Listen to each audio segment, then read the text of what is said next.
Good afternoon, everybody. Thank you so much for joining us here today. My name is Stephen Fagan. I'm the curator here at the museum. And these living history conversations that we do from time to time are really an extension of our ongoing oral history project, this archival initiative that we've been doing for decades here at the museum. And we've recorded about 2,500 interviews with people from all over the world, sharing memories of the life, death, and legacy of President Kennedy and the broader history and culture of the 1960s. We have about 700 recordings online. We're adding new ones all the time. But if you go to our YouTube channel and also our online collections database at jfk.org, you can explore hundreds of these first-hand recollections from the 1960s, including an interview I did earlier this year with the gentleman seated next to me. This is Dr. Paul Gregory, who's joining us here today. He is a distinguished emeritus professor of economics at the University of Houston, among many other academic distinctions, and the author of a number of books and articles about economic history, which we are not going to be talking about today. We're going to be talking about a different kind of history. The summer he spent with Lee and Marina Oswald in 1962, an extraordinary story and the subject of his book, The Oswalds, which was published last year. Dr. Gregory, thank you so much for joining us here today and being part of this presentation. Well, Stephen, I'm grateful to you and to your staff for organizing this. Clearly, if one wants to give a talk on this subject, here's the place to give it. And I understand I don't talk, rather we have a conversation. So I'll let you converse. Okay, excellent. Well, let's go way back. 1962, you became acquainted with Lee and Marina Oswald through your father. So maybe you could start there and kind of tell us how this story gets started. Well, the story actually started before June of 62. Lee and Marina returned to Fort Worth in 62, June. Prior to that, there was a small item in the Star-Telegram which said, Marine deserter returning to Texas. And so I kind of knew a little bit from that article, but no one else in my family had seen it. When Lee and Marina returned, they lived with their brother Robert. And Lee immediately went about finding a job. And he was very optimistic at that point because he had spent 3 years in Minsk behind the Iron Curtain. His Russian was quite good, and he had written what he called a historic diary, and that historic diary described his years in Minsk, and he thought this would be a bestseller, and they could live from the proceeds of that book. So he's very optimistic at that point, but he needed someone to attest to the fact that he could speak Russian.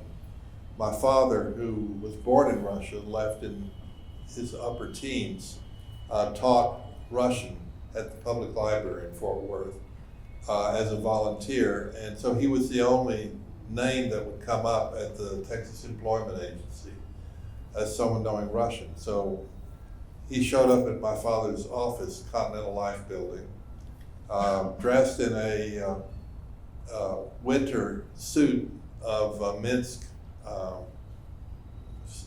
production, sweating because it was like 98 degrees outside. And my father had no idea who this person was, but he said he wants a letter saying he's fluent in Russian, and my father had a collection of Russian books.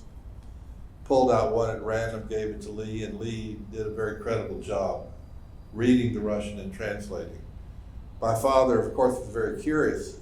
How come this young guy knows Russian?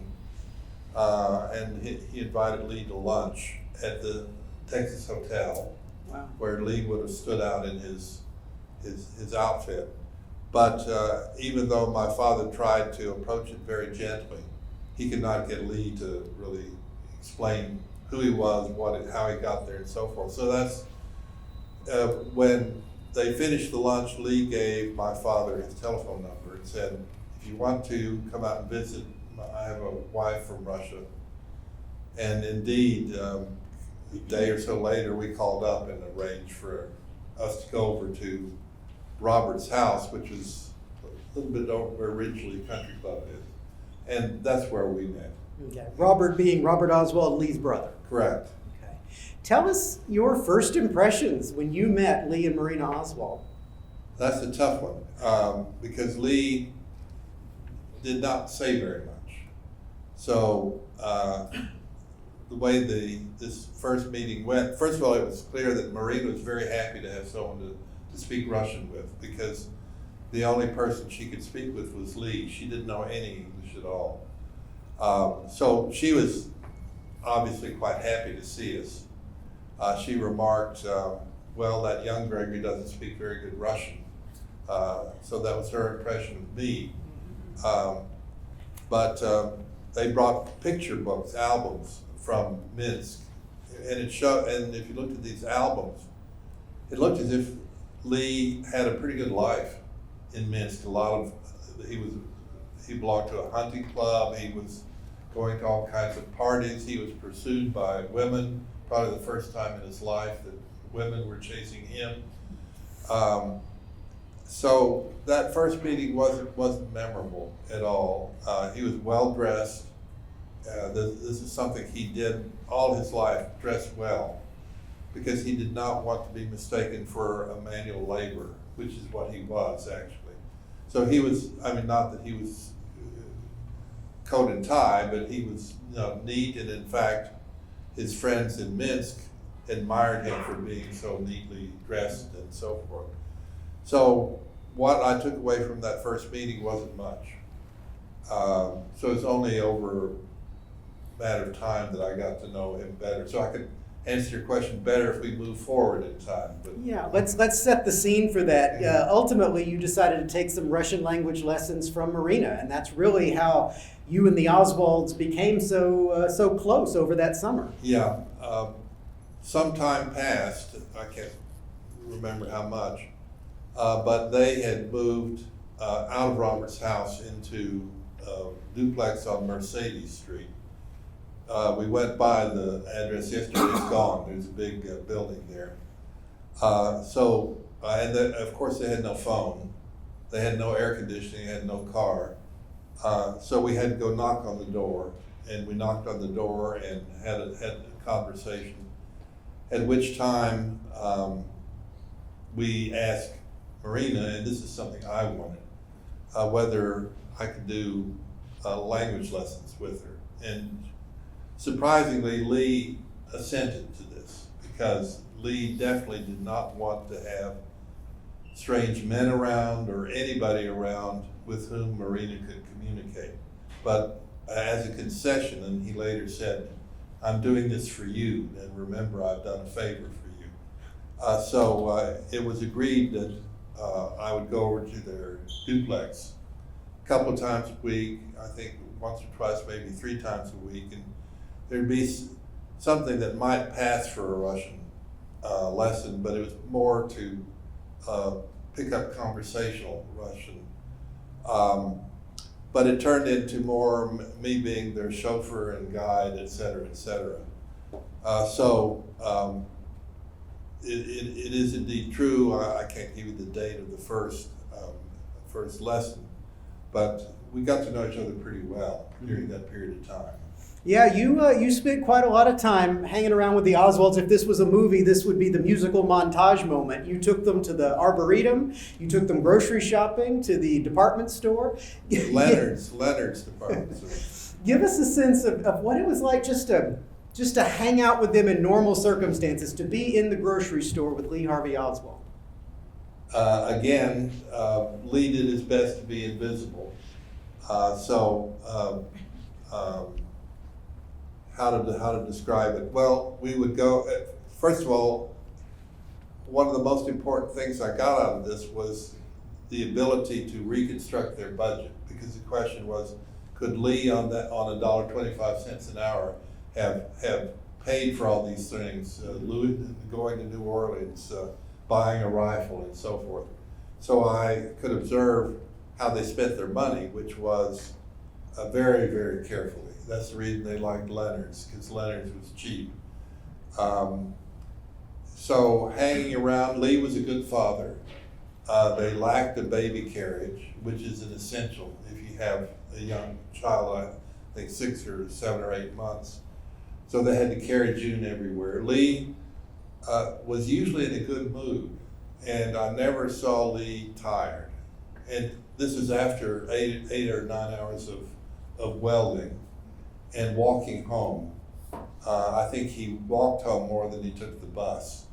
And so the routine was when I was coming, I would be invited after dinner. So Marina actually cooked for Lee and was once quite upset because she was preparing the meal and the FBI showed up and said, "We need to talk to your husband."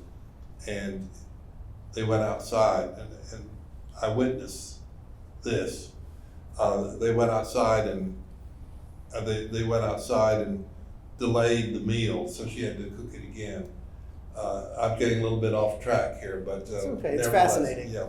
You mentioned that the Oswalds didn't have a baby carriage. They didn't have a baby bed. Tell us a little bit about what that living situation was like on Mercedes. It was, by our standards, it's pretty terrible. By Marina's standards, it was a step up because she slept on the family, her uncle's sofa in Minsk. The duplex, it was a duplex. They lived to the right, and there was a duplex to the left. Lee would go out and sit on the stoop and read his books when he had free time. They did not have a baby bed. They did not have a baby carriage, which is, in Russia, you must have a baby carriage if you have a child. So that was clearly a deficiency of Lee, that he couldn't provide that kolyaska, as it's called. Baby June slept in a suitcase packed with a little bit of linen, so it was an open suitcase, and she lay there. And Lee became quite upset when baby June was not clothed. So if she was naked, he would get very mad at Marina and say, this is not right, this is not proper. It's nekrasivo was his words. I always thought of that as a little strange, that he was so prudish in that respect. So their living standard was very poor, but one must remember for Marina, it wasn't that bad. I think of it because they had no air conditioning, they had no fan, and we're talking about June, July, August of '62. One thing that stood out largely when I started thinking about it in retrospect, and that is they never offered me anything. And this is quite contrary to Russian custom. You know, if you have a guest, how about some tea? How about some cookies? The whole time they never offered me anything, and I can't figure that out. There was one exception, because we went to Leonard's and they bought, I don't know if it's still in existence, Hawaiian Punch. Yeah. Hawaiian, and so they filled a glass of water. They took like a teaspoon dripper thing and a few drops in the glass and gave it to me. And you couldn't even taste the Hawaiian Punch. Yeah. So I mean, it was kind of odd, particularly because a normal Russian custom, even if it drives them into bankruptcy, will offer their guests something. The Oswalds had been married at this point for about a year when you knew them. How affectionate were they as a couple? There was never any affection visible. In fact, there was the opposite visible. There were 2 instances where there was physical violence, which I did not report to my father, who actually sort of turned against the idea of me hanging out with these strange people. One instance, I go for the lesson ring. Marina comes out, black eye. She sort of looks at me, don't ask me about this. The other is where she fell off the stoop backwards, holding June, and the lawn was hard as cement, and she hit her head. And I thought we'd have to call the ambulance. And Lee flew into a rage at her for being so stupid. And I was worried about whether she was alive or not. He was yelling at her. And that was sort of an insight into the fact that he was well contained, but sort of like a volcano. And now, just to be clear, Lee didn't push her off the porch. No, she fell. tripped. It was a little tiny stoop, so if you take one step backwards, that's what happens. He was worried because of June possibly being injured. Yeah. They had a Dr. Spock book in Russian. So once things settled down a little bit, they raced in, got the Dr. Spock book, and read, and we went about our way. We went shopping after this incident. If I told my parents about this, that would have been the end of it. Would you consider yourself friends of Marina and Lee? I was a friend of Marina, not of Lee. Okay. Mm-hmm. In fact, it was probably very hard to admit it, but on the last day when I went over, which is not the last time I saw them, Yeah. the last day I went over for a lesson, we had agreed to pay her $35 for these so-called lessons. Actually, they owed me money, if you think about it. And so my father wrote a check. I didn't have a checking account. He wrote a check, and for $35, put it in an envelope, and we reminded Marina that we'd agreed she'd be paid, although we did not talk about the sum. And she said, friends don't take money from friends. So that was the one sort of admission that we had become friends. But I'm sure now that I can look back on it, Lee did not like this arrangement, because here was someone from the outside, showing Marina things that she would have lacked, obviously, in Minsk, and basically everything I showed them was evidence of the fact that they were living very poorly relative to other people. Let's talk for a minute about Oswald's mindset as you observed him. Did he ever mention President Kennedy? Was there any awareness of Kennedy that you observed? Oh, yes. The one thing that I have added to the record, which seems to be, I was the only one who could add this to the record, was the fact that in their very bare living room, they had a little coffee table. And on that coffee table was a Time magazine, Man of the Year, and it was Kennedy. And it was dated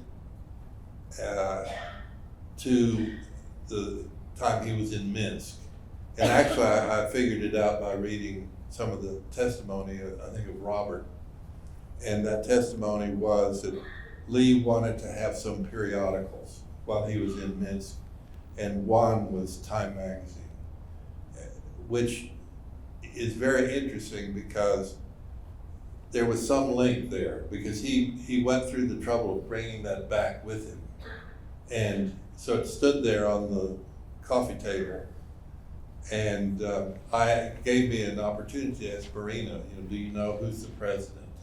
And she expressed great admiration for him, for the president. She thought Jackie was glamorous and a good mother, and so on. And Lee seemed to be nodding his head when she was talking about this. So, in thinking about the actual assassination, when he shot Kennedy, he would have known that the person most harmed by this would be Marina, because of her great admiration. My father, who translated for Marina in the days after the assassination, was the one who told her that Lee was dead. And I think it was a love marriage, because she was quite shaken by this, and she insisted that she be taken to Parkland to see the body. My father objected, saying, it could be a hostile crowd, and he figured out the body would have been sort of gruesome looking, but she insisted, and so they went to Parkland. Mm-hmm. So that suggests to me this wasn't just a marriage of convenience, because she would leave him, he would plead, she would go back, he would do something bad, she would leave again. It was a roller coaster marriage. Yeah. Mhm. Let's go back. August 1962, the Oswalds come to a dinner party at your parents' house, and Oswald made some statements about the United States and Yes. why he went to Russia. Tell us a little bit about that dinner party. Well, that dinner party could have had some history-changing effects because as a consequence of that, they moved to Dallas. And you can play this through your mind, and just about anything can lead to historic change. But anyway, the Dallas Russians, who were our very good friends, led by a very eccentric character by the name of George Bucha, who was nobility from the old Petersburg days. They were abuzz about a young woman fresh out of the Soviet Union, which is a rarity. There's hardly anyone who got out. And more important, she was from Leningrad, which was Bucha's hometown, Petersburg. So they were anxious to meet her, but they were worried about meeting her because of this odious husband of hers, who had betrayed the United States. You know, these were all very patriotic people, the Dallas Russians. But they wanted to meet Marina, but they were hesitant because of Lee. And so they called up a lawyer who was married to a woman, a Russian woman. Can we visit with Marina? And what they wanted to know was whether the FBI really knew that he was there and that he was being followed. The word came back, okay, it's not a big deal. If you want to have dinner with them, fine. So we organized a dinner party at 3513 Dorothy Lane. And I went to pick them up. Marina wore her red dress, which was the dress she was wearing when she and Lee met, and she was made up, she was gorgeous. And Lee was dressed in his best suit with the tie and so on. So we go there to our house, and it's a long story, I'll try to shorten it a little bit. But when it came to dinner, the two Russians were Bucha and Anna Meller, who was from Ukraine. And Anna was usually very quiet, but she just couldn't take Lee. So she began attacking him at the dinner table over Bucha's objections, because Bucha wanted to be a nice, pleasant, quiet evening. And so Anna Meller asked him the questions he did not want to have asked of him, which was, why did you desert? Don't you know America's a land of milk and honey? Under communism, you have nothing, and I've seen it myself, and you've seen it. And he, as she was attacking him, he would go further and further back in the chair. And he said, well, I did it because capitalism is unfair, it's exploitation of the masses, et cetera, et cetera. And he was getting very mad because these were questions that were not to be asked of him. Bucha saw that it was about to get really heated, so he said, it's time to go. Then Anna Meller made it even worse, because she said, Marina, if you're gonna make it here, you have to learn English. And we will teach you English. And that was it for Lee, because the thing he feared most was that Marina would learn English, have friends, and the friends would tell her, you're married to this loser guy. And his story to her was, wait till the historic diary is published. We're going to be famous and rich, etc. So that's the story of the dinner party, in short. Yeah, Mm-hmm. yeah. We're going to jump ahead now to 1 year exactly prior to the assassination. The last time you saw the Oswalds, ironically, November 22nd, 1962. And you're going to tell that story, but before we get to that, we have something really special to share with you today, a home movie that we have never shown before. So you guys are going to be the very first ones to see it. It's a home movie taken at the home of Robert Oswald on Thanksgiving, November 22nd, 1962, showing Lee and Marina Oswald and the family. So this is Well, that's amazing. Lee Harvey Oswald 1 year to the day prior to the assassination. There's his half-brother John Pick and his wife and their children and Robert's children. There's Marina seated next to Lee. And Lee, yeah. This runs about 1 minute. Just extraordinary footage to see Oswald smiling and a very different demeanor than he would have exactly 1 year later. Well, his objective was to convince the world he had an ideal marriage, so he would smile a lot. So you feel like that's not a genuine look on his face? I know the story about this, but I don't know if we'll have time for it. Yeah. But I'm enjoying just looking at it. In a moment, we'll see. Marina's to the far right? Yes. Yeah. We'll see. Here comes Robert Oswald, Lee's brother. He's going to sit down, and then that will wrap up this whole movie. What an extraordinary historical artifact. Well, I'll not ask how you got it, but we'll discuss It is part of our collection, and it will be as part of this program on our YouTube channel eventually.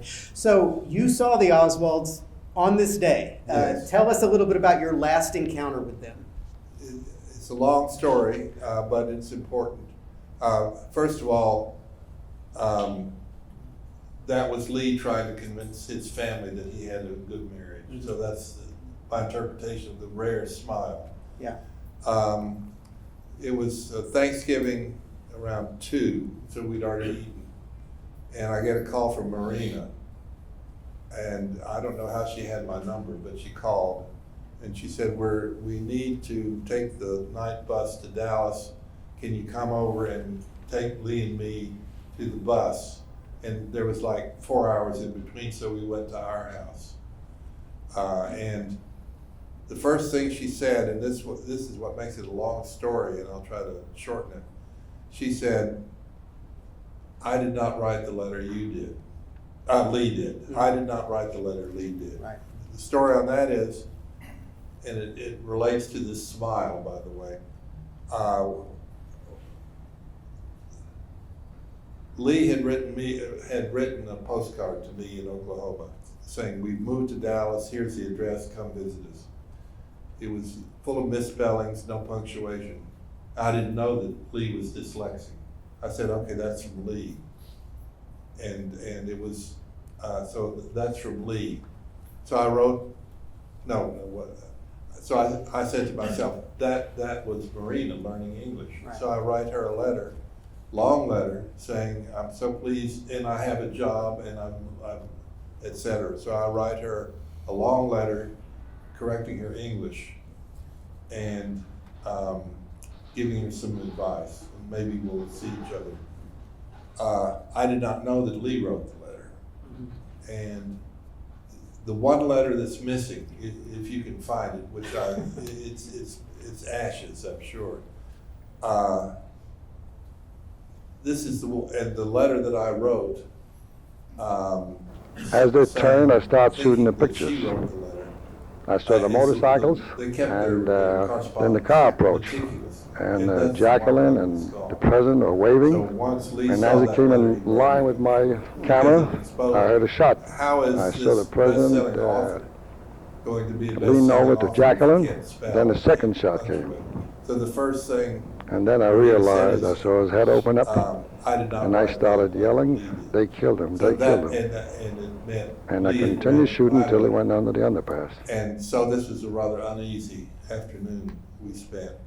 Lee was sort of hunched over, and Marina, who had the upper hand, was hammering away at him. But anyway, and we had a lot of turkey left over, so I remember we ate turkey sandwiches. Then I drove them to the bus station at about 9. They didn't get home till like 1 a.m. That's how they lived.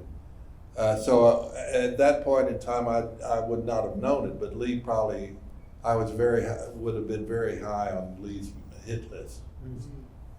Well, the image we're seeing of Lee Harvey Oswald now is certainly one more recognizable than the smiling man we saw in that home movie on November 22nd, 62.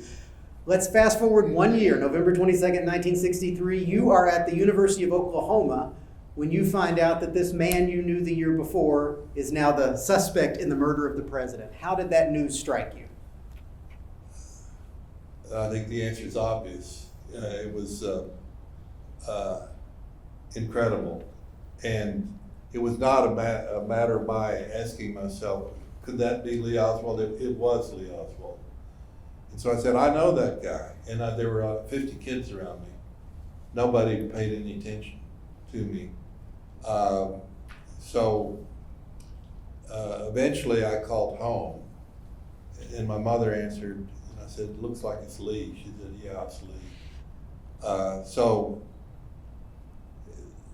I was then somehow identified by the Secret Service as what's the term for it? A known associate. A known associate. So I was one of the few known associates. So they got to me as early as they could. They came to my father and mother's house at like 3 a.m. They tracked me down at about 9 a.m. the next day. And so we go to Oklahoma City, where there was a Secret Service office. So that was my first testimony as to what I knew, etc. As that weekend played out, you see Oswald on television, then Oswald shot by Jack Ruby. Did you feel any sadness that this man you had known was now dead? No, at that point it had become theater that was taking place somewhere far away from me. And I didn't have much of an emotional feeling towards Lee anyway. But I didn't think, well, poor Marina. I didn't think that. So it had very little effect on me. In the book, you write quite a bit about your thoughts on the assassination and whether Lee may have been involved in a conspiracy or acted alone. We don't have time to go into all the potential motivations, but give us a sense now of how you think Oswald felt the day of the assassination and whether or not you think others were involved. In order to be involved in a plot, you have to have a leader and a follower. Lee was not a leader. In fact, I don't know of anyone who actually knew him well. And he was not a follower. So I think that's an important principle to think about when you think about this. And I've spent zero time going through the various conspiracies. We were, as a family, worried that we would be tagged as being conspirators for a couple of reasons. One being my father being in the oil industry. That was the main reason, and indeed there were some conspiracy theories about me and my father. In one, I was a visitor to their house doing nefarious things for 50 times, which is far above the actual number. So I've not spent time going over the conspiracy theories, but I do see that the essential elements are there for the assassination. You know, one thing we do, one criterion is, did he have the soul of a killer? That was the term used by Norman Mailer. You don't have to look hard at that. I mean, he tried to kill General Walker, which is often conveniently overlooked. That shows he had the soul of a killer. He had the motive, and the motive was, I want to be in the history books, and I want to prove to Marina that I'm a man, because Marina later on would complain publicly about his sexual performance. So I would say from 9 a.m.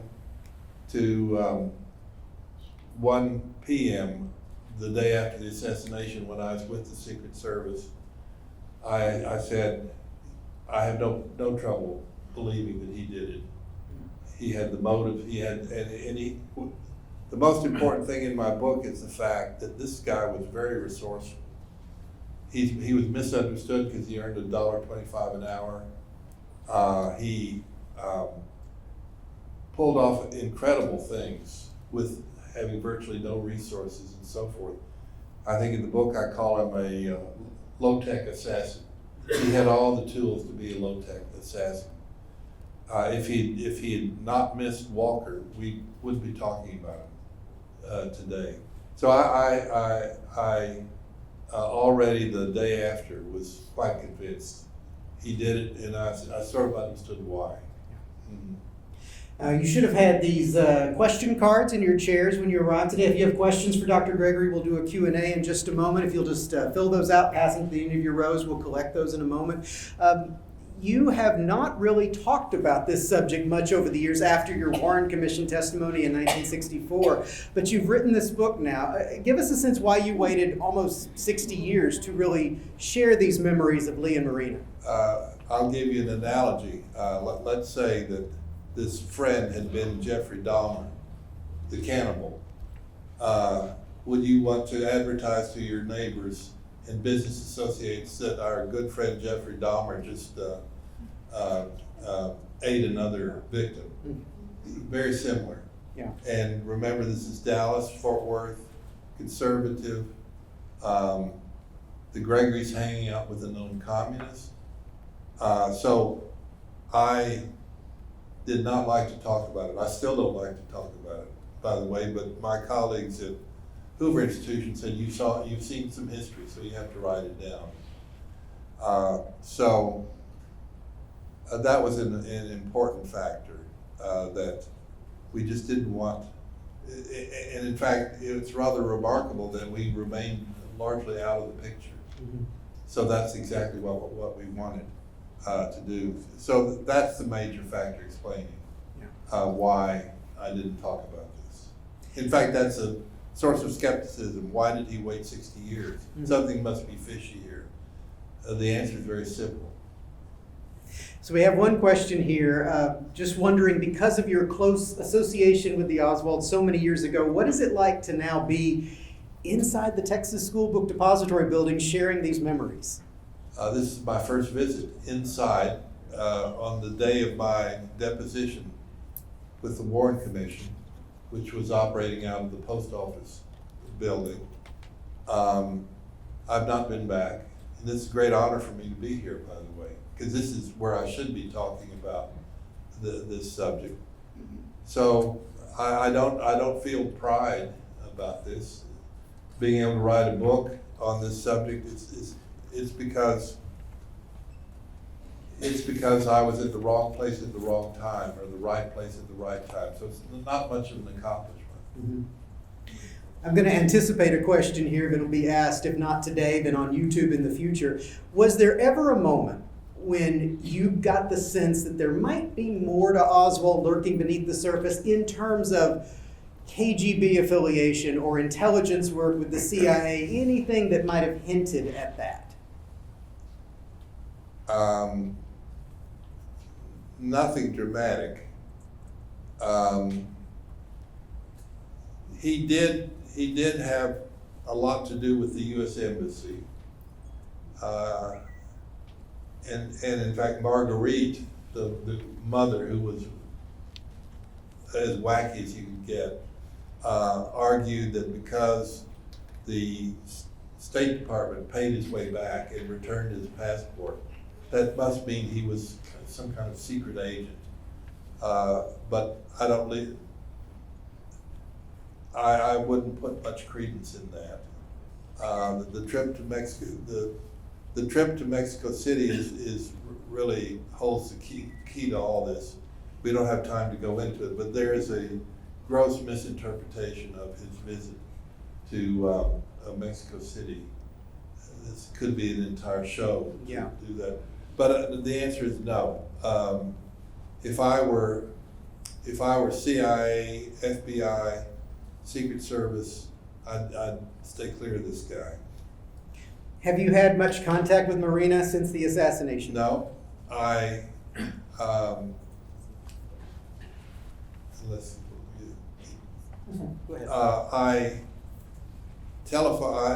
through Mike Howard, whom we know, I got her telephone number. But whenever you call, the husband answers, and the husband's mission in life is to shield her from telephone calls like my own. So I've left her alone, which is probably best for me and best for her. There's a question here that I believe relates to an artifact we have downstairs, Lee Harvey Oswald's wedding ring that he left behind that morning. They were separated, of course, in November of 1963. Do you think that if Marina had reconciled with Lee, do you think the assassination would have happened? I wouldn't really have an opinion on that. Priscilla McMillan, who wrote, I think, the best book, deals with that, and that she claims that Lee sort of symbolically tried to determine whether the fates were in favor of him killing the president or reconciling. And I think her theory was that because he understood there would be no reconciliation, that's when he decided to go ahead. I'd say the interesting thing about being here is that it's my understanding that Oswald hesitated as the motorcade went by. He did not take the optimal shot, which my Marine buddies say is obvious. You do it right at that corner. So he hesitated. And in my view, that tells us he was asking himself, am I really going to do this?